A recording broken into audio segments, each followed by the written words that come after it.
नमस्कार আমি প্রহ্লাদ আর এক নতুন ভিডিওতে সকলকে স্বাগত জানাই মুক্ত বিদ্যালয়ে সকলকে স্বাগত জানাই। আজকে আমরা এই ভিডিওতে যে বিষয়টা নিয়ে আলোচনা করব সেটি হলো রবীন্দ্র মুক্ত বিদ্যালয় এইচএস উচ্চ মাধ্যমিক সাবজেক্ট বা বিষয় নিয়ে আলোচনা করব। কোন কোন বিষয় পড়তে হয় সেগুলো নিয়ে আমরা আজকে আলোচনা করব। তো তার আগে একটা বিষয় বলে দিই, তোমরা যদি এই চ্যানেলে নতুন হয়ে থাকো তাহলে চ্যানেলটা সাবস্ক্রাইব করে নিও। আর যদি তোমাদের আমার সঙ্গে সরাসরি কোনো কথা বলার বা কোনো আলোচনা করার বিষয় থাকে কি নিয়ে, নোট সাজেশন নিয়ে, অ্যাডমিশন নিয়ে, সার্টিফিকেট নিয়ে, তাহলে আমাকে এই নাম্বারে কন্ট্যাক্ট করতে পারো। এই যে কন্ট্যাক্ট নাম্বার রয়েছে, ঠিক আছে।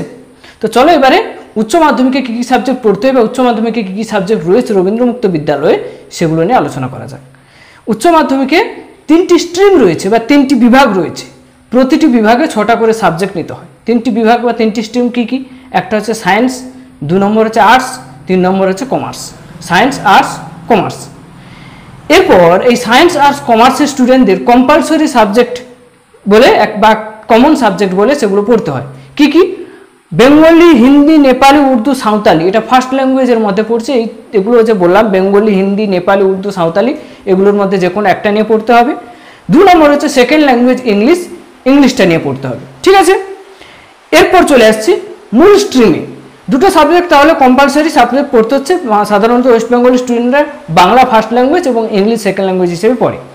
এরপর চলে আসি সায়েন্স গ্রুপে। সায়েন্স গ্রুপে রবীন্দ্র মুক্ত বিদ্যালয় থেকে 5টা সাবজেক্ট অফার করা হয়। কি কি? ম্যাথমেটিক্স বা গণিত, ফিজিক্স বা পদার্থবিদ্যা, কেমিস্ট্রি বা রসায়নবিদ্যা, বায়োলজি বা জীববিদ্যা, কম্পিউটার অ্যাপ্লিকেশন বা ব্যবহারিক কম্পিউটার। এই 5টা সাবজেক্ট থাকে। 5টা সাবজেক্টের মধ্যে 4টে সাবজেক্ট নিতে হয় যারা সায়েন্স নিয়ে পড়াশোনা করে। নেক্সট চলে আসছে আর্টস। রবীন্দ্র মুক্ত বিদ্যালয় বোর্ড থেকে আর্টসের স্টুডেন্টদের 7টা সাবজেক্ট অফার করা হয়। তার মধ্যে যে কোনো 4টে নিতে হয়। কি কি?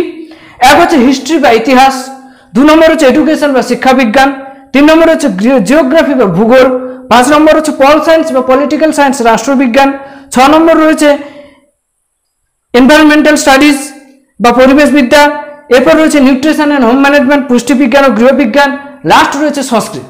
এই যে সাবজেক্টগুলো বললাম 7টা সাবজেক্ট, এই 7টা সাবজেক্ট আর্টসের স্টুডেন্টদের বা কলা বিভাগের স্টুডেন্টদের অফার করা হয়। এই 7টার মধ্যে যে কোনো 4টে সে বেছে নিতে পারে। নেক্সট বা লাস্টে চলে আসছে কমার্স, অর্থাৎ বাণিজ্য বিভাগে কি কি পড়তে হয়। বিজ্ঞান বিভাগ, কলা বিভাগ এবং বাণিজ্য বিভাগ। এরপর বাণিজ্য বিভাগে মোট 5টা সাবজেক্ট অফার করা হয়। কি কি? ইকোনমিক্স বা অর্থনীতি, অ্যাকাউন্টেন্সি বা হিসাবশাস্ত্র, costing and taxation, business organisation and management, last রয়েছে commercial law and preliminary auditing. এই 5টা সাবজেক্ট অফার করা হয়। 5টা সাবজেক্ট থেকে যে কোনো 4টে সাবজেক্ট নিয়ে সেই স্টুডেন্ট কমার্স বা বাণিজ্য বিভাগে পড়াশোনা করতে পারে। এই হচ্ছে রবীন্দ্র মুক্ত বিদ্যালয়ের উচ্চ মাধ্যমিকের সাবজেক্ট ওরিয়েন্টেশন বা সাবজেক্টের গঠন এবং স্ট্রিমের গঠন। প্রতিটা সাবজেক্টে এবার পরীক্ষা কীরকম হচ্ছে, প্রতিটা সাবজেক্টে 80 নম্বরের করে রিটিন পরীক্ষা রয়েছে যাকে বলা হচ্ছে থিওরিটিক্যাল পরীক্ষা, আর 20 নাম্বার করে প্র্যাকটিক্যাল পরীক্ষা বা প্রজেক্ট পরীক্ষা রয়েছে। এই নিয়ে টোটাল প্রতিটা সাবজেক্টে 100 নম্বরের করে পরীক্ষা হয়। কম্পালসরি 2টো সাবজেক্ট এবং মূল স্ট্রিম থেকে 4টে সাবজেক্ট, এই নিয়ে মোট 6টা সাবজেক্ট পড়তে হয়। 6টা সাবজেক্টে 600 নম্বরের পরীক্ষা হয়। 600 নম্বরের উপর গ্রেড তৈরি করা হয়। এইবারে বলি লাস্ট কথা, সিলেবাস, সাজেশন এবং প্রজেক্ট উচ্চ মাধ্যমিকের তথা মাধ্যমিকের সিলেবাস, সাজেশন, প্রজেক্টের ভিডিও আমার চ্যানেলে বলে দেওয়া আছে, তোমরা দেখে নিও। যদি না পাও তাহলে আমাকে এই কন্ট্যাক্ট নাম্বারে যোগাযোগ করো, এই হোয়াটসঅ্যাপ নাম্বার বা ফোন নাম্বারে আমার সঙ্গে যোগাযোগ করো। তোমাদের আমি যতটা সম্ভব বের করে দেওয়ার চেষ্টা করব। ব্যাস, আর কিছু নয়। এই যে কন্ট্যাক্ট নাম্বার দেখতে পাচ্ছ, এতে admission, suggestion, note suggestion, certificate সব বিষয়ে আমার সঙ্গে যোগাযোগ করতে পারো। আজকে এই পর্যন্ত। নেক্সট ভিডিওতে আবার দেখা হচ্ছে। ততদিনে তোমরা সুস্থ থেকো, স্বাভাবিক থেকো। ধন্যবাদ।